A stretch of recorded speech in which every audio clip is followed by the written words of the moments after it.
esse evento online. Muito boa tarde a todos, sintam-se à vontade para participar ativamente dessa conversa.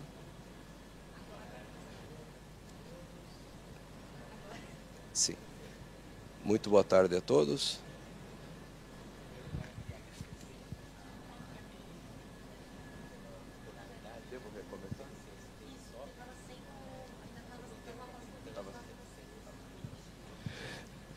Me avisaram aqui que um trecho da minha fala foi coberto por um som, então eu vou começar tudo de novo.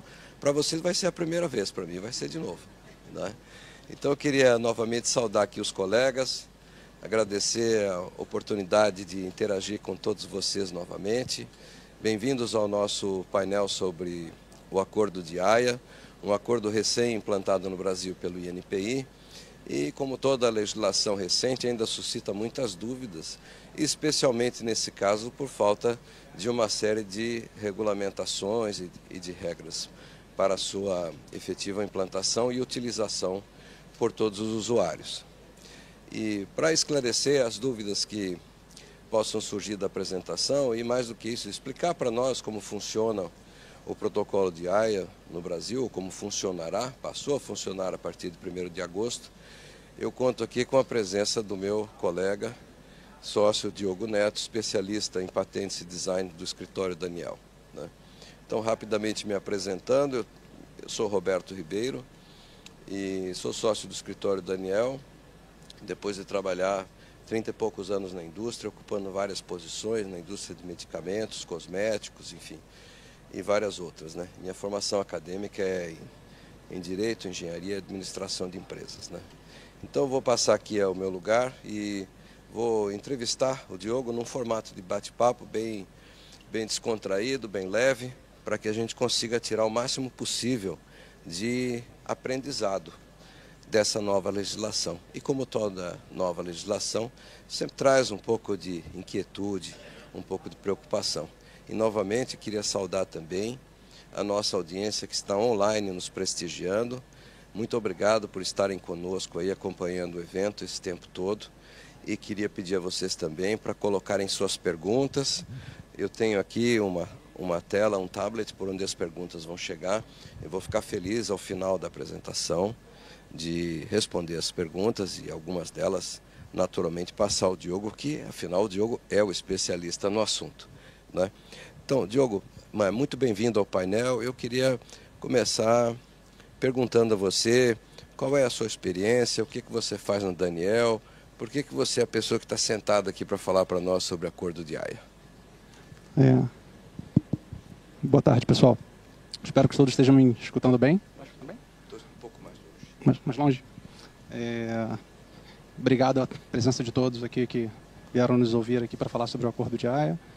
O Roberto me perguntou aqui sobre como eu cheguei na Daniel, né, por que eu estou aqui sentado para falar sobre o acordo. Basicamente, eu comecei minha carreira, eu me formei em biologia, né, e comecei minha carreira na área de IPI, na parte de biotech e química, né. Porém, obviamente, algumas empresas são grandes o suficiente hoje em dia para ter a mesma empresa de biotech e química, medical devices e uma série de outros aspectos, né, inclusive software. E eu também tinha feito mestrado em informática, né. E aí acabou que tinham alguns perfis de clientes que precisavam um pouco dessa dinâmica, dessas interações, e eu comecei a interagir cada vez mais com esses portfólios, e em algum momento eu tomei bastante gosto pelo desenho industrial, cuidando desses clientes, e, enfim, fui me aprimorando, e hoje, depois de 15 anos, estou aqui junto com o Roberto para falar com vocês aqui um pouco sobre o Acordo de Haia no Brasil. Bacana, Diogo. Em linhas gerais, como é que você explicaria em linhas gerais o Acordo de Haia? Nós temos uma audiência diversificada, né? Temos aqui profissionais já muito experientes, que estão há muitos anos na área, e temos também a nova geração que está chegando aí, com os jovens, com os estagiários e tal. Então, em linhas gerais, como é que você definiria o Acordo de Haia? Enfim, pessoal, aqui trazendo um auxílio aqui com a apresentação, o Acordo de Haia, para quem aí vivenciou, né, o Madrid, chegou no Brasil, e para quem tem convivência com o PCT, né, talvez o Acordo de Haia agora, talvez não, certamente o Acordo de Haia ele traz aí para o Brasil uma amplitude, né, de que agora o Brasil faz parte desses 3 grandes acordos internacionais, né. Então a gente já tinha o PCT em patente, né, Madrid chegou para marcas, e agora o INPI fecha com o Acordo de Haia. Basicamente ele é um sistema, né, que visa facilitar, né, o registro de desenho industrial, né, internacionalmente falando, né, onde você, por um único depósito, aí está talvez a grande peça-chave do Acordo de Haia, né, com um único depósito você consegue fazer a proteção, buscar a proteção em vários países membros. Né? E aí, obviamente, ele vai se tornar, por causa desse aspecto que parece muito simples, né, mas ele vai começar a agregar uma série de outras questões interessantes, porque ele se torna um mecanismo, por exemplo, de gerenciamento internacional dos seus direitos de DI. Né? Você, com uma única base, com um único ponto, você consegue fazer uma gestão da sua propriedade industrial, de desenho industrial, em amplo espectro. Né? A proteção, enfim, em várias partes ao mesmo tempo. Isso facilita muito, porque você começa a ter a harmonização, né, de aspectos administrativos, e a proteção ela é feita, como eu falei, mediante um único depósito, que vai impactar ali na benesse de você administrativamente economizar tempo. Né? E no final das contas, a gente está sempre falando de custos, né? Então tudo isso englobado num acordo vai produzir uma redução de custos final, né, para as pessoas que buscam esse tipo de proteção. O Acordo de Haia, ele basicamente é constituído de 3 tratados internacionais. Isso é um aspecto simples, porém relevante, porque o Brasil assinou apenas um dos atos, ou seja, um desses tratados. Né? O Brasil assinou o Ato de Genebra, né, que é o ato de 1999. Isso impõe ali algumas pequenas limitações, né, onde basicamente, como o Brasil fez a assinatura do ato, ele é o mais atualizado, ele é, na minha opinião, ele de fato é o melhor entre os tratados vigentes ainda. Porém, isso implica que o Brasil, uma pessoa que fizer a utilização do sistema de Haia, só vai conseguir utilizar para os países que também assinam esse ato. Países que assinam o ato de Haia ou de Londres não terão relações conosco direto, por causa desse aspecto. Muito interessante. Então, resumidamente, a gente pode dizer que é um protocolo de Madrid para desenhos industriais ou é um PCT para desenhos industriais? Perfeito, perfeito. Né? Esse é o mesmo direcionamento, o mesmo espírito, né? Se é que eu posso colocar mesmo espírito, dessa perfeito. forma. Né? E em que pé está isso no nosso ordenamento jurídico? Então, enfim, esse artigo aqui ele fala das partes contratantes, né, que eu deveria, na verdade, ter até aproveitado a pergunta anterior para ter citado. Com relação ao pé jurídico do Acordo de Haia, né, ele foi, basicamente, o Brasil fez a adesão, né, em fevereiro desse ano, em 13 de fevereiro, né, com a entrada em vigor agora, em 1º de agosto. Né? E aí, obviamente, todo o arcabouço legal relacionado ao Ato de Genebra, o Brasil incorpora, do ponto de vista legal, porém, né, o Brasil fez algumas ressalvas, né, que são os detalhes, talvez, que a gente tem que ter bastante cuidado quando a gente vai tratar aqui, quando a gente vai fazer a utilização da via do Acordo de Haia. Né, porque o que implica, né, essas ressalvas que o Brasil fez? Basicamente, assim, lá numa linguagem normal, como se fossem algumas exclusões. Né? O acordo prevê determinados aspectos, né, porém, por causa da legislação interna ou qualquer outra questão interna brasileira, o INPI optou por fazer exclusões. Então, dentre essas exclusões, depois eu volto. Né, dentre essas exclusões, nós temos aqui pedidos internacionais, tá, que não podem ser depositados, tá, no INPI. Então, assim, todo pedido via Acordo de Haia deve ser depositado perante a WIPO. Tá? Isso aí é uma exclusão que o INPI fez, ele não vai receber. Se eu sou um nacional e quero usar o Acordo de Haia para depositar em 3, 4 ou 10 países, eu não posso fazê-lo através do INPI.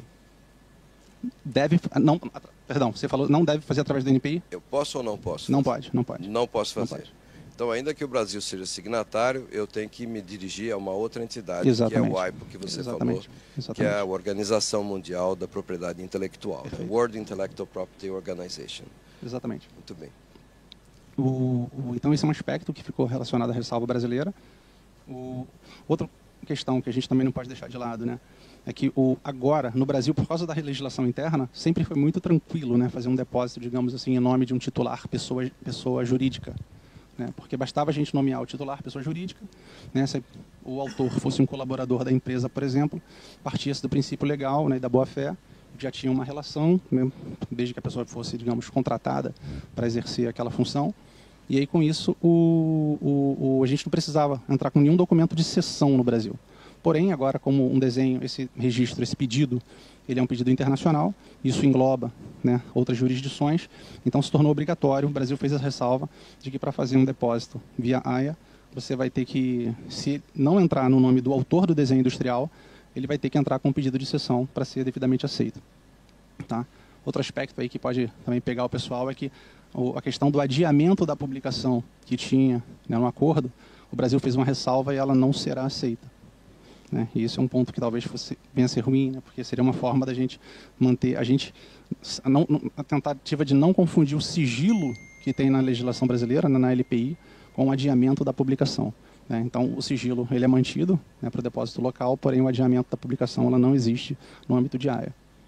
Entendi. Em quanto tempo se dá essa publicação que não pode ser adiada? Isso é importante para a indústria. Sim.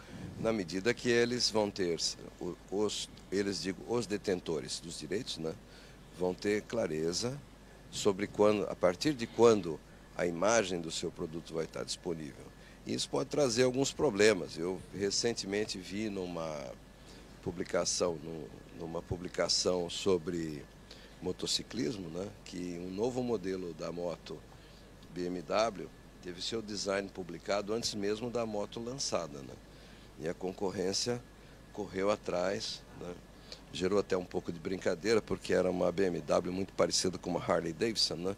E para quem é do mundo da motocicleta, né, entende essas piadas aqui, que eu não vou entrar no detalhe, obviamente, né? Mas houve essa publicação e antes mesmo de lançar o produto, a BMW já tinha o seu design divulgado no mercado. Em quanto tempo, então, ocorre, Diogo, essa publicação? Isso aí esse ponto que você tocou é bem relevante mesmo, né? A gente já viu isso acontecer, acontece muito no mercado de eletrônicos, né? Celular, a gente vê o tempo inteiro, né? A gente correndo os vazamentos, né? Tendo um leak, né? E com isso as publicações, a divulgação, não vou dizer publicação, mas a divulgação, digamos, do desenho industrial que deveria ter sido mantido em sigilo por algum período. Assim, tecnicamente, o acordo de AIA prevê uma tramitação em até trazer para vocês, porque dentre assim, quais vantagens, se alguém pergunta, né, por exemplo, a gente está falando aqui nesse bate-papo, né, qual vantagem o acordo pode trazer para um nacional, né, digamos assim, de forma bem prática, né? Então a gente pode pensar, como eu falei, ele tem uma simplificação de depósito no exterior, tá? Diminui custos, né? Esses custos, obviamente, não são mágicos, tá? A gente está falando aqui de custos oficiais, então esses custos eles podem chegar a ser reduzidos na faixa de 15% a 25%, mas desde que estejamos falando ali a partir de 3, 4 países, né? Para um país, 2 países, isso pode aumentar, né? Pode acabar ficando mais caro. Estamos falando aqui de custos apenas oficiais, tá? Então, essa diminuição, ela impacta, mas ela vai ser relevante a partir do momento que você tem um grande número de partes contratantes sendo escolhidas, tá?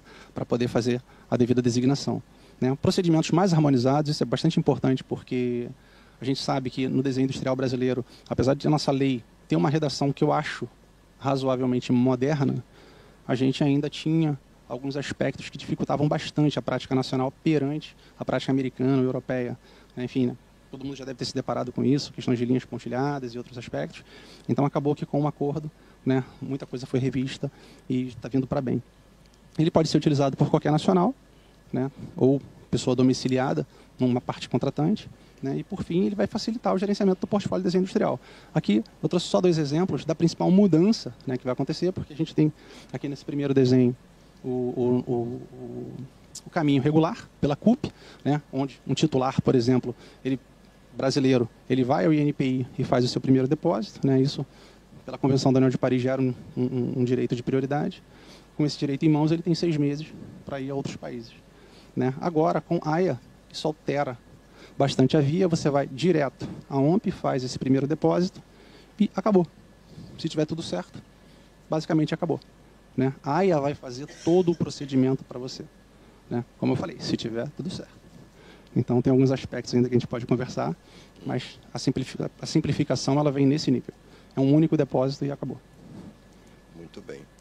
Então, pelo que você acabou de dizer, eu acho que nós podemos interpretar, né, Diogo, que essa adesão do Brasil ao protocolo de AIA é mais um movimento feito pelo INPI no sentido de alinhar o nosso ordenamento jurídico, a nossa legislação e as nossas práticas, as práticas internacionais, o que é motivo de muito orgulho e elogio da nossa parte, né? Na medida que a gente consegue, como já foi dito aqui em outros painéis nesse mesmo evento, né, reduzir prazo de exame de patentes e reduzir prazo de exame, melhorar a qualidade de exame, seja de patentes ou de marcas, e agora a gente tem um acordo desse sendo firmado, obviamente isso direciona o Brasil para uma orientação muito mais voltada ao comércio moderno e voltada ao comércio internacional. O que mais você gostaria de contar para a gente sobre esse... Sua colocação foi muito boa, tá? Essa parte do INPI. Né? Primeiro, se pudesse citar um nome lá, me ocorre o nome do Flávio Alcântara, que é uma pessoa lá que agora está muito envolvida com desenho industrial e merece os parabéns por estar promovendo ali toda uma nova dinâmica no entendimento do desenho industrial no Brasil. Isso está vindo muito bom. Enfim, porém, né, nem tudo são flores. E como eu estava comentando sobre determinadas ressalvas que o Brasil participa, né, assim, um ponto desvantajoso, né, que a gente pode citar, para depois eu citar pontos vantajosos, né, citar a parte negativa primeiro, e que às vezes a gente não considera, é que apesar do modelo prever um único depósito, ele prevê também a antecipação de todos os custos. Né? Então, de uma vez só, se você escolher 50 países, de uma vez só você vai ter que adiantar todos os custos. Né? E isso, para um nacional, pode ser um divisor de águas. Né? Porque realmente vai ficar muito caro, principalmente em francos suíços, né? Questões de conversão de câmbio, etc, etc. Né? E, no pior das contas, por mais que 6 meses possa não parecer muito tempo, né? Mas ainda é um tempo bem interessante para você conseguir lidar com o seu budget e fazer os devidos depósitos onde você quiser. Sim. Tá? Lembrando sempre que, apesar da implantação do acordo, a sua utilização é opcional pelos usuários do sistema. Perfeito. Se o usuário não quer entrar nesse desembolso, né, de pagar em francos dentro de um período de 6 meses, que pode ser um prazo muito pequeno, ele pode dizer, ok, então eu vou depositar pela via normal, vou fazer um pedidozinho no Brasil, vou mandar o outro para o país número 2, para o país número 3 e assim por diante. Exatamente isso. Então, é a entrada em vigor de um recurso que para alguns, como todos os recursos que a gente tem, né, para alguns podem servir, para outros podem não ser convenientes. Ou até para uns podem servir por um período, exatamente. E depois, conforme o projeto, a necessidade do cliente, vai servir melhor para um segundo período. Muito bem, estou vendo que você colocou algumas imagens aí, você pode explicar para a gente, por favor, Diogo? Sim. Porque, inevitavelmente, isso que ele está falando é absolutamente importante, porque você vai precisar, se você quer reduzir custos em grandes portfólios, tudo vai partir da montagem de estratégia que você vai ter. Né? E essa montagem aqui, no final das contas, vai definir se você realmente vai ter sucesso na proteção de todos os seus desenhos industriais, do ponto de vista tanto da obtenção da proteção, quanto da manutenção dos custos adequados para que você consiga sustentá-los pelos 25 anos que o Brasil concede. Tá?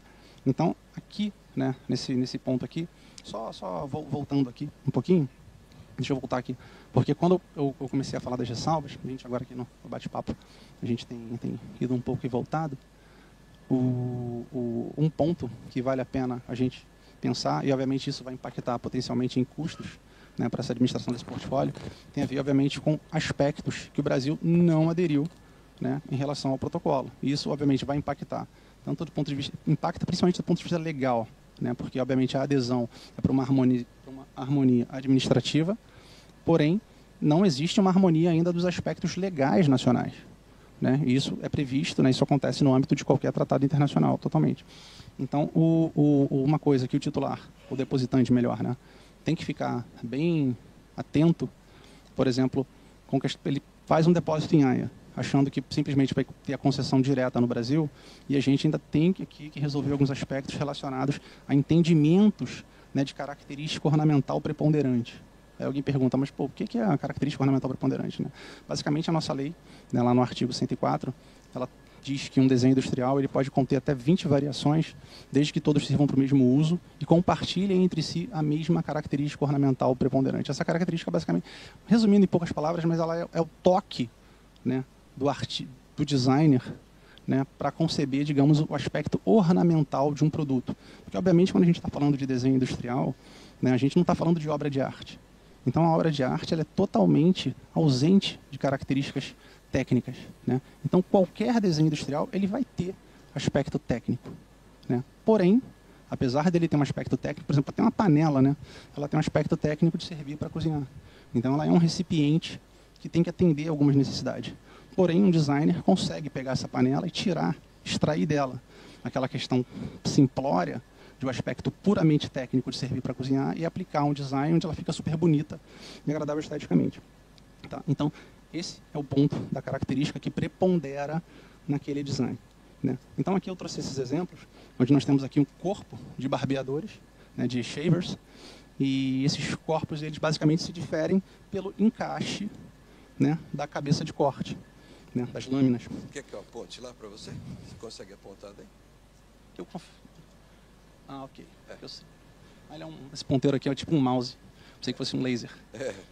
Então aqui eu tenho os 4. A mão esquerda é complicada.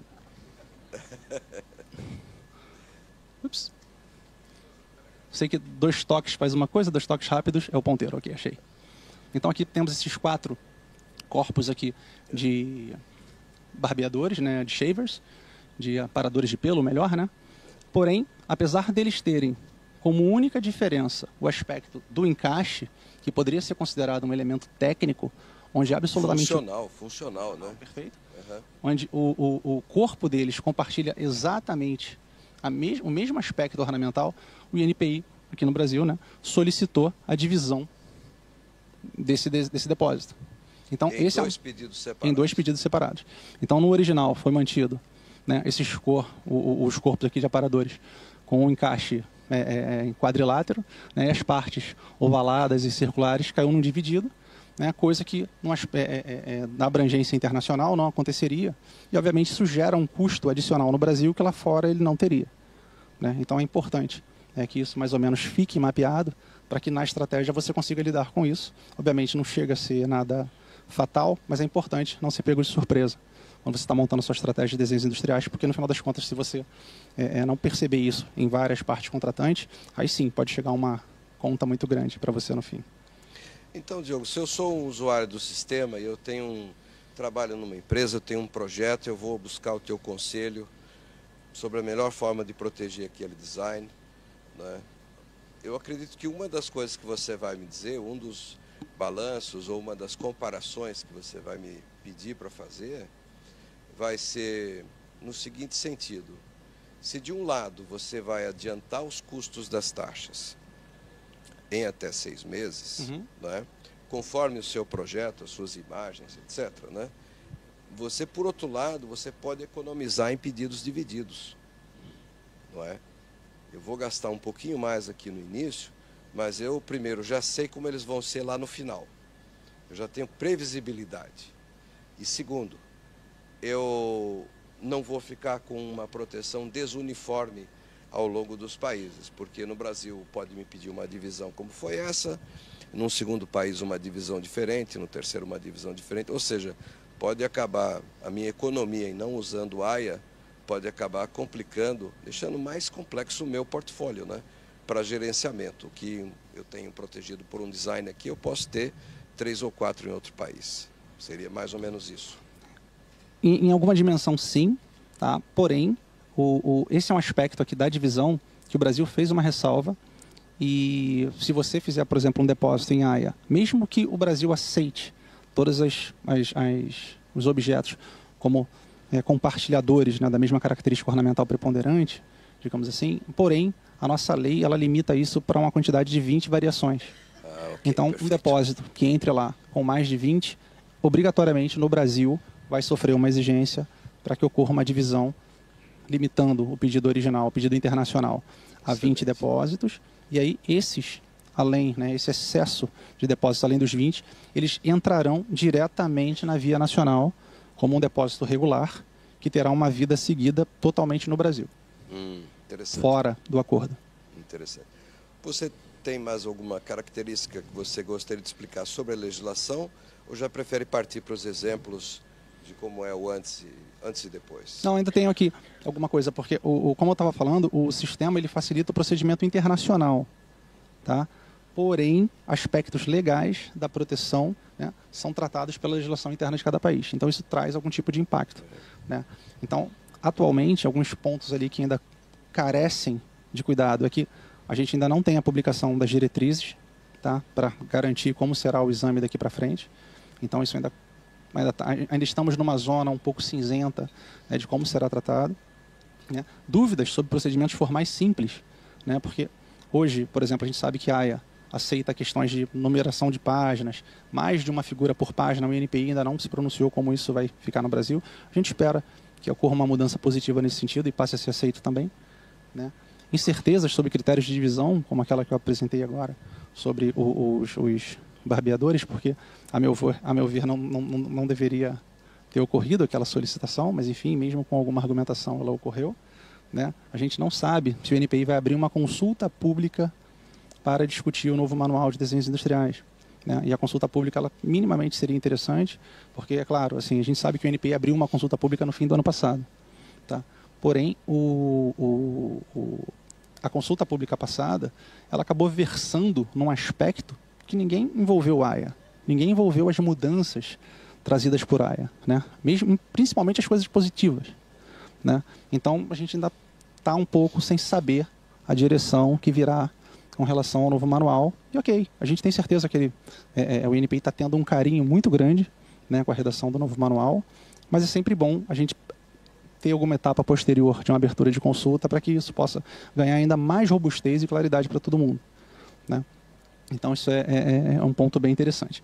Um outro ponto controverso, né, a gente sabe que o pessoal de marcas aí tem lidado com isso já há um bom tempo, né? Alguns escritórios recomendam em um sentido, outros escritórios recomendam em outro sentido, que é a questão do procurador, né? Porque quem fizer a utilização pela via de AIA, tecnicamente, ou não vou dizer tecnicamente, né, mas a rigor não precisa constituir um procurador no Brasil, né? E isso ainda é um ponto delicado, né? A gente não tem, não me parece que temos grande jurisprudência pacificando esse ponto, né? E a lei nesse ponto é muito clara, né? Articulado 216, 217, eles são bastante claros com relação à necessidade de constituir um procurador no Brasil. A minha recomendação hoje, né, seguindo aqui, tentando dar algum conselho para algum potencial cliente, seria no aspecto de, se ele tiver ali um portfólio, né, e implicar em ter procurador no Brasil para o portfólio inteiro, se isso for algo minimamente que ele entender que pode ser custoso, mas que pelo menos para os desenhos principais ele constitua. E aí com isso ele coloca uma pá de cal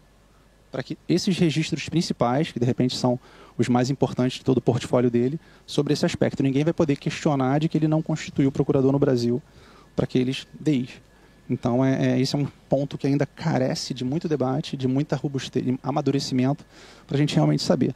Atualmente, a gente está num ponto que eu acho que é bem delicado, né, que é basicamente, assim que a gente tiver muitos casos sem procurador no Brasil, né, para que não gere um crash no sistema, isso vai ter que ser automaticamente aceito, né?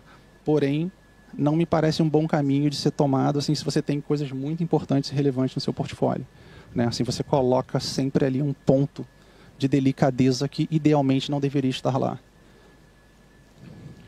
Vai sempre de cada titular, né, Diogo? Acho que a recomendação é mais do que válida e muito bem-vinda, né? Eu acho que um dos papéis que a gente tem aqui nesse evento, né, como advogado, é procurar agregar valor e compartilhar nossa experiência, né, com os colegas, claro, e com as pessoas da indústria, os usuários do sistema, né? E cada um deve saber o valor que tem seu portfólio, né? E pelo que eu entendi, resumidamente, se você não quiser arriscar, não quiser entrar numa discussão, ainda que você ache que tem a base para entrar fundamentado, é melhor constituir um procurador. Sem dúvida. E aí não tem discussão nenhuma, né? Eu queria tocar num outro ponto com você, um pouco mais aí, agora voltado para a gestão de portfólios pelos nossos colegas aqui pelo escritório, que eu me lembro que quando começou a se discutir protocolo de Madrid, houve uma preocupação muito grande e válida, né, devo dizer, e válida pelos escritórios, sobre uma possível perda de clientela, por um possível impacto, uma redução no trabalho. Porque antigamente, antes de Madrid, né, 3 marcas eram 3 depósitos, né? 3 marcas, 3 depósitos, 3 países, 9 casos, enfim, a coisa se multiplicava.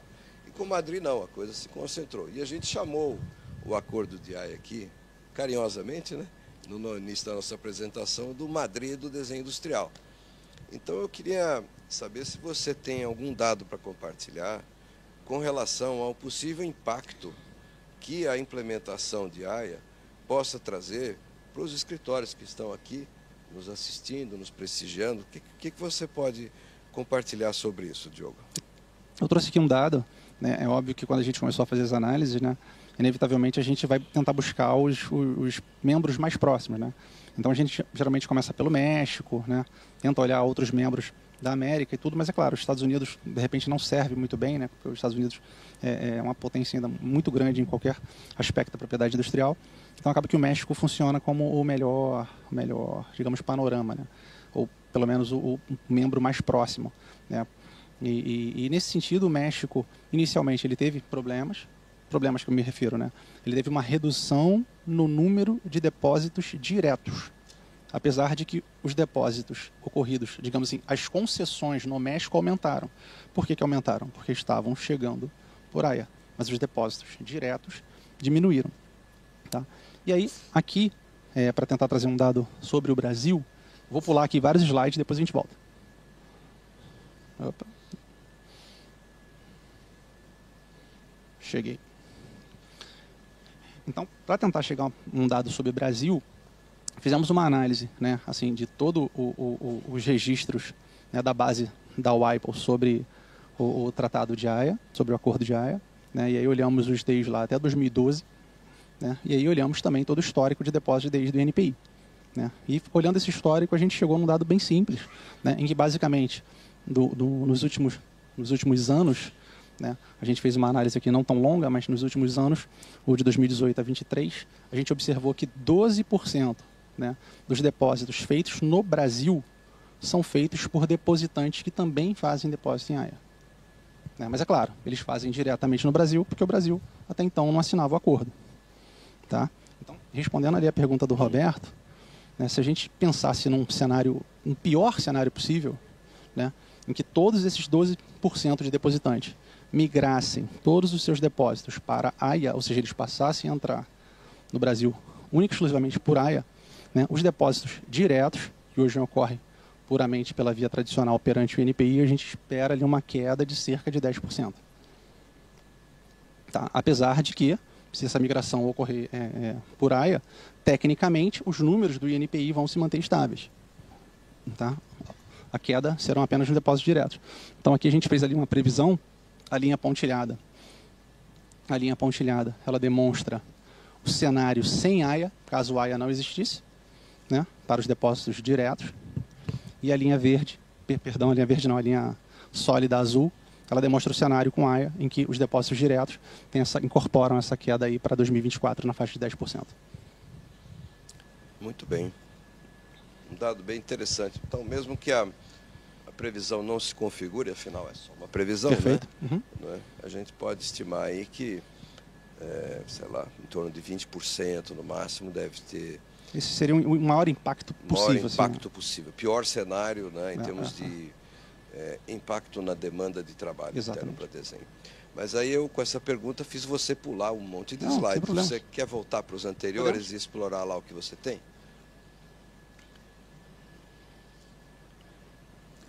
Olha, nós temos mais ou menos... 25 minutos.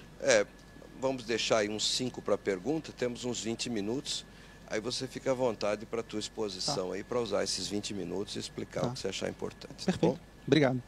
Com relação assim, à parte benéfica, né, falando das coisas melhores aí que eu acho que o acordo nos trouxe, foi basicamente o seguinte: o acordo, né, agora ele obrigou o INPI a fazer uma revisão, né, total, né, no normativo brasileiro.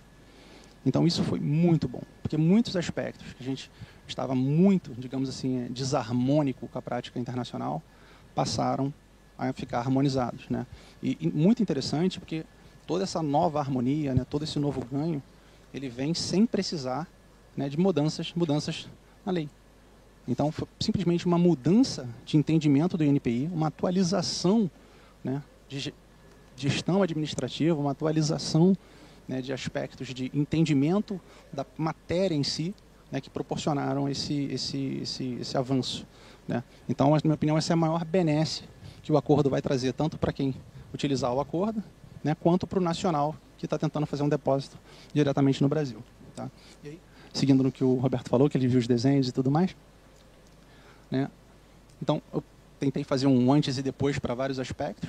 Tá? Então, todo mundo já teve problema, né, com questões de linhas sólidas e pontilhadas, né, prioridades incluindo desenhos com linhas pontilhadas, o NPI mandava tirar, passar tudo para a linha sólida, né, e agora com a implementação do acordo, isso vai passar a ser aceito. Então isso é magnífico, porque a gente vai conseguir chegar num escopo de proteção muito mais robusto, né, quando antes a gente tinha que ficar discutindo qual era realmente o elemento, né, que fazia parte da proteção, onde estava de fato o elemento característico ornamental, né? Então isso daí traz muita evolução nesse sentido. É como, fazendo um paralelo aqui para quem é patenteiro, né? É como se a linha pontilhada fosse aquilo que está depois do caracterizado por, né? Então, ou seja, você tem a reivindicação completa, porém a linha pontilhada é o que está depois do caracterizado por, né? A linha sólida, tá? Perdão. A linha sólida é o que está depois do caracterizado por. Obrigado. Ainda bem que o pessoal está atento. Você vê que a sua palestra está levantando toda a atenção da plateia, porque se estivessem dormindo não fariam comentário. Exato. A linha sólida, tá? É tudo aquilo que está depois do caracterizado por. Então isso é bastante importante, né? E obviamente por questões opostas, que está pontilhado seria o antes. Então com isso a gente tem a composição de uma reivindicação, de uma matéria reivindicada, né? Porém com muita precisão de agora adiante a gente vê as coisas, né? Isso vai facilitar até para perícias, né? Coisa que antes gerava um cenário bem mais complexo. E essa parte é muito bacana, porque eu me lembro da minha época da indústria, principalmente trabalhando com bens de consumo, né? Que eram lançadas as chamadas linhas de produto, né? Ah, vamos ter a linha verão do perfume, do shampoo, da saboneteira, seja lá o que fosse, seja lá o que for. E essas linhas, elas eram basicamente produtos que já estavam no mercado, mas que tinham um elemento inovador, caracterizante, para usar a sua analogia que eu achei perfeita, né? É o antes e depois do caracterizado por.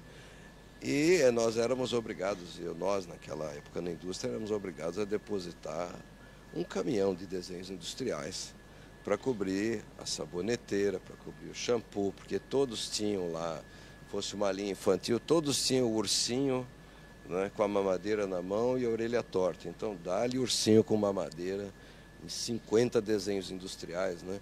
E um dinheiro enorme gasto com isso, fora as exigências depois, mas enfim. Então, essa parte realmente, todos os aspectos que você explicou, naturalmente, são importantes, né? Mas essa parte de você conseguir usar o pontilhado para distinguir é fundamental. Mas você tem um exemplo lá na frente mais bacana ainda, para isso que eu acabei de falar, que é a linha de produtos. Perfeito. Vamos continuar nos teus slides, então. Seguindo nesse aspecto do pontilhado, né, isso aqui é simplesmente a mesma coisa, né, porém para renderizações, né? Porque numa renderização, por exemplo, você pode submeter um carro renderizado por NPI, né, mas se você submetesse o carro muito antigamente, se você submetesse o carro desse tipo, já tiveram casos em que o NPI pedia para tornar o carro inteiro da mesma cor. E aí, com isso, nitidamente, coisas que você não estava reivindicando passavam a entrar na reivindicação brasileira, né? De um tempo atrás, o NPI aceitou que fosse retirado o elemento, né, ensombreado, né? E aí, no desenho industrial brasileiro, ficava apenas a peça, onde você tem que submeter através de 7 vistas. Tá? Porém, agora com essa evolução, você simplesmente pode submeter o carro inteiro, você tem o contexto da peça, né? Porém, a proteção é exclusivamente para a peça, né? Então, isso é uma atualização e, no caso, fica harmônico com outras jurisdições e acaba reduzindo custos, porque o cliente consegue fazer o desenho que foi depositado lá fora, consegue ser utilizado aqui sem qualquer exigência. E de certa forma, Diogo, à vontade. Desculpe se eu te interrompi, Uhum. de certa forma, eu acho que melhora até a segurança jurídica do título, porque numa questão pericial, numa avaliação pericial, né, fica bastante evidente qual é a peça do carro, qual é a função na parte estética, não função mecânica técnica ou de desempenho, né, mas qual é a função da peça e onde vai a peça no carro, né? Então, se outra pessoa colocar essa mesma tampa de capuz na parte traseira, né, qual vai ser a consequência? Que Perfeito. você tem exatamente como é a peça nas 7 vistas que você mencionou e exatamente como ela é aplicada ao produto. E essa segurança jurídica, ela também alcança a completude ou a integridade do desenho. né? Aqui eu vejo qual é o papel, o impacto, a função ornamental que o meu design inovador tem no conjunto das coisas. E não apenas pelo fato dele ser inovador, talvez por ter, sei lá, 2 vincos ali feitos pela prensa mecânica. Uhum. Excelente a consideração do Roberto, e isso acaba puxando um outro tema que eu concordo que traz segurança jurídica, facilita análises, né, mas nem tudo são flores. Ainda tem um aspecto que no nosso design ele é muito interessante, né, que quando a gente fala de desenho industrial, o desenho industrial não pode ser confundido com modelo de utilidade. Né? E sim, modelos de utilidade eles têm sua classificação, eles têm seus elementos técnicos. Né? Então, para um modelo de utilidade, a área técnica faz diferença. Né? Então, assim, num desenho industrial, esse capô desse carro, né, se ele passar a ser usado em um brinquedo, apenas o capô, é uma infração. Por quê? No desenho industrial, a classe não oferece limites para a proteção. Ela é apenas um elemento classificador para facilitar nas buscas. Ela não é um elemento limitador de escopo de proteção. Então, se alguém colocar o capô de carro num abajur, é infração. Tá? Então, esse é um aspecto do desenho industrial que muitas vezes fica de canto, mas a gente tem que trazer, né, como para ir robustecendo, tá, a nossa prática.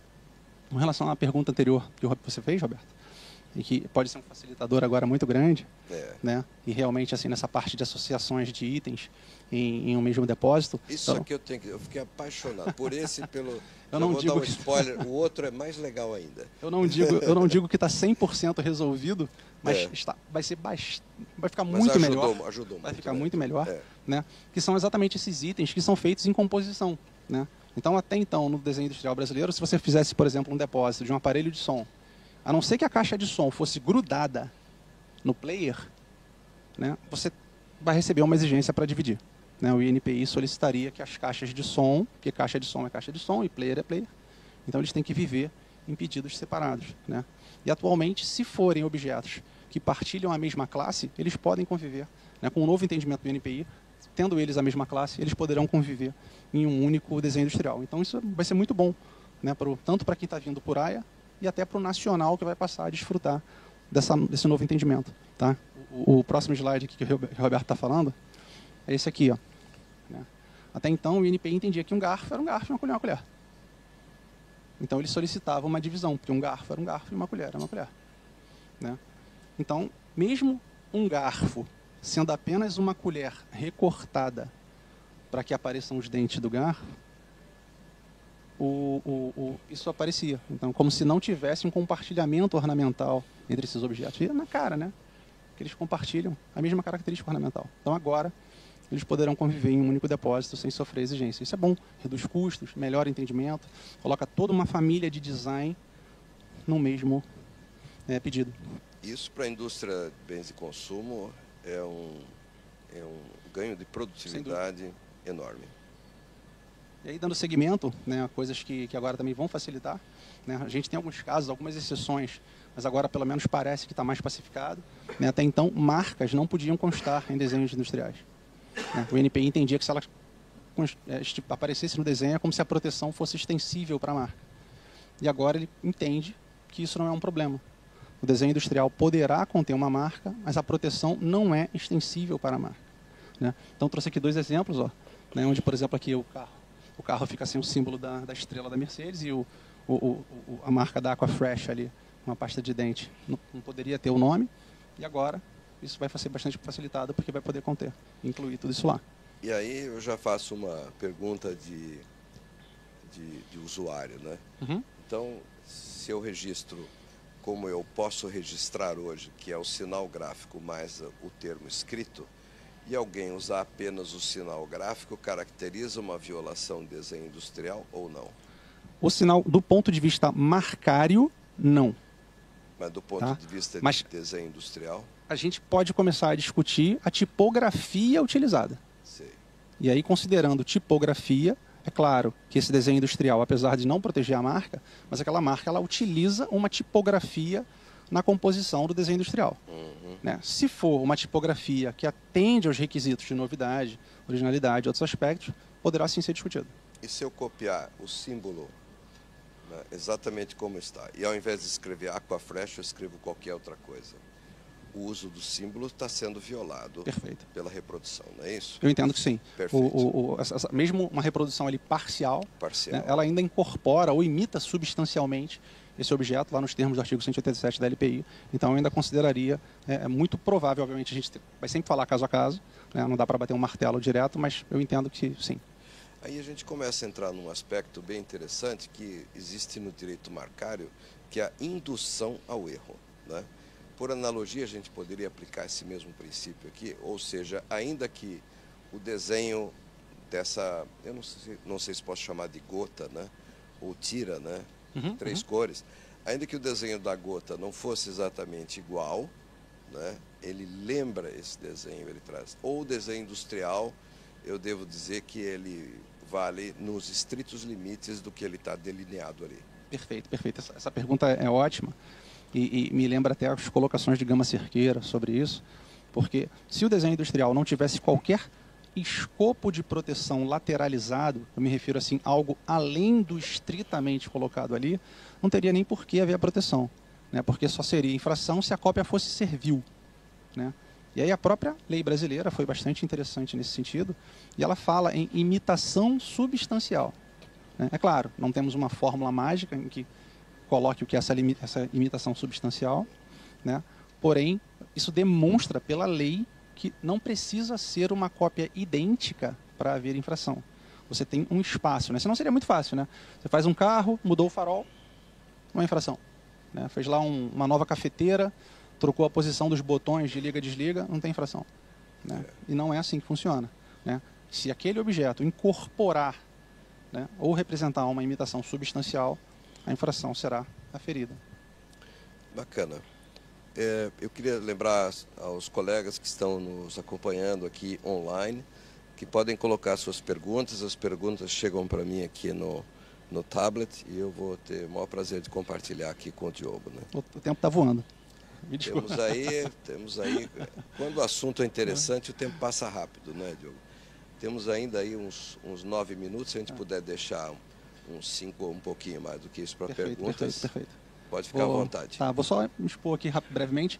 Então, isso aqui também é uma mudança que vem para bem, né? Desenhos industriais agora poderão conter textos. Antes o INPI dava exigência para a remoção dos textos, né? Entendia que a proteção era extensível ao texto naquela posição e aquele texto exato em si, né? Então, como o INPI entendia que texto não era uma coisa nova, ele mandava remover.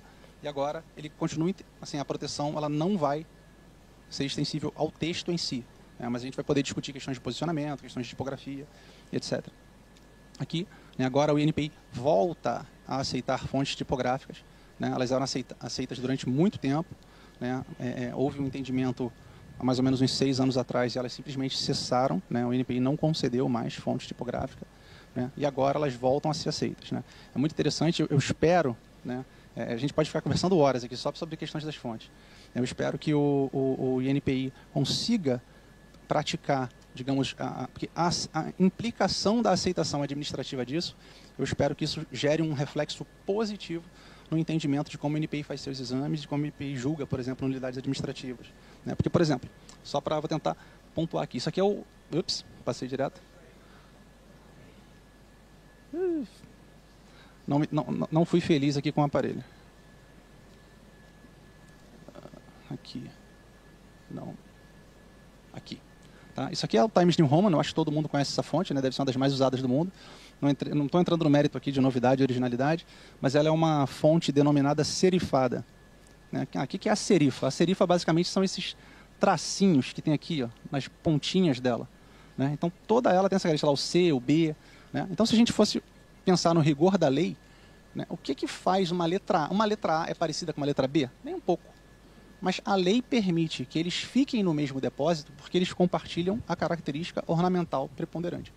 E a característica ornamental preponderante de uma fonte dessa aqui é a serifa. Ou seja, são esses tracinhos que estão na lei. Então, ou seja, mesmo sendo designs muito distintos, um A e um B, mas eles podem conviver porque eles compartilham. E agora o INPI entende isso, né? Voltou e vai aceitar isso no mesmo depósito. Eu ainda não sei se ele vai aceitar todas num único depósito ou apenas 20. Isso ainda é uma questão obscura que a gente vai ter que aguardar o manual, a nova edição do manual, tá? Mas se isso aqui se refletir, por exemplo, nas análises de nulidade e de exame, a gente vai ter uma evolução tremenda no desenho industrial brasileiro, né? Porque a característica ornamental preponderante é o que prepondera. Isso resolveria o problema lá dos barbeadores que eu trouxe no slide anterior. Tá? Então, assim, a gente, para que não, senão pode acontecer de para a fonte seguir uma linha de exame e para corpos de barbeadores seguir uma outra linha de exame, né? Então, isso, obviamente, não faria sentido. Então, é bem interessante. Mas isso aqui já é um ponto muito substancial na evolução para o entendimento que a AIA está trazendo para o Brasil. O que você acha de nós passarmos para as perguntas? Vamos Você lá, tem pode mais ser. alguns exemplos? Não, pode ser. E aí a gente pode seguir para as perguntas. Se alguma delas trouxer algum ponto de exemplo, eu posso trazer o slide sem nenhum problema. A gente volta ao exemplo, claro. né? Tá bom. Então, eu queria agradecer brevemente aqui ao Diogo, depois nós vamos fazer um encerramento do painel, né? Mas por hora eu agradeço pelas explicações, pela pausa e queria abrir ao público para quem tiver perguntas. Se houver alguma pergunta, por favor, que levante a mão ali, por favor.